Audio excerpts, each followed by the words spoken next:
Good morning resale buyers, and today meron tayong tripping sa Solen Residences. Yung client natin guys ay naghahanap ng mga morning sun na property, and yung mga available listing natin nung chinek ko is yung mga corner lot na lang yung mga available na facing east. And mamaya titignan natin kung magugustuhan nila yung mga property na ipapakita natin sa kanila. So tara, samahan nyo ako. Tara guys, biyahe na tayo papuntang Solen Residences. Si client pala natin ay nandito lang sa area, nagla-lunch. And doon na lang natin sila hintayin sa Solen Residences. Hayaan muna natin sila mag-lunch. Pa-turn left na tayo ng Greenfield City from Santa Rosa, Tagaytay Road. Kung napapadaan kayo ngayon dito sa Greenfield City, may kita nyo na pinapatag na yung mga lupa dito sa Greenfield City. Magkakaroon sila ng malaking development dahil ito yung na-discuss sa amin nakaraan, no? Magkakaroon sila ng Necklace Leisure Park. Ayun yung mga inaasahan natin.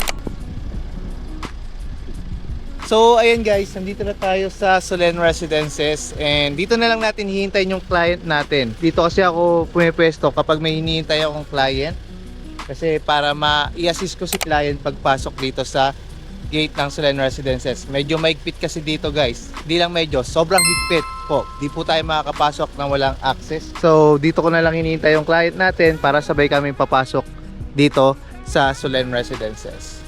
Guys, papasok na tayo ngayon sa Solen Residences. Doon na lang kami makikita ni client dahil gusto niya munang makita yung clubhouse bago namin puntahan yung mga property.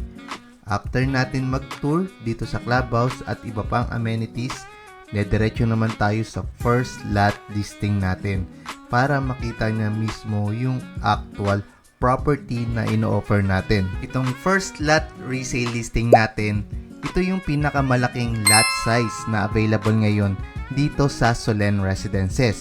And based sa naging conversation namin ni client, ito rin yung very aligned sa preference niya at pasok sa target budget niya. Ang maganda pa dito, corner lot siya kaya mas open yung feel at mas maganda yung potential design for future home.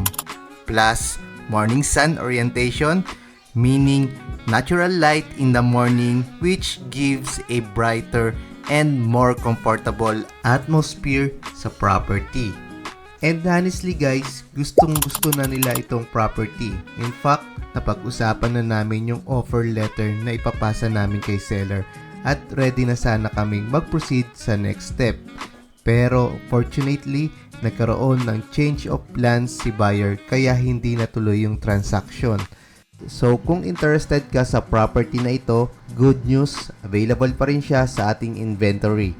Just feel free to contact me through the details on your screen.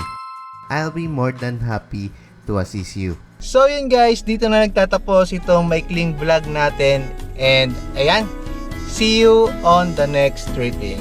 Bye bye!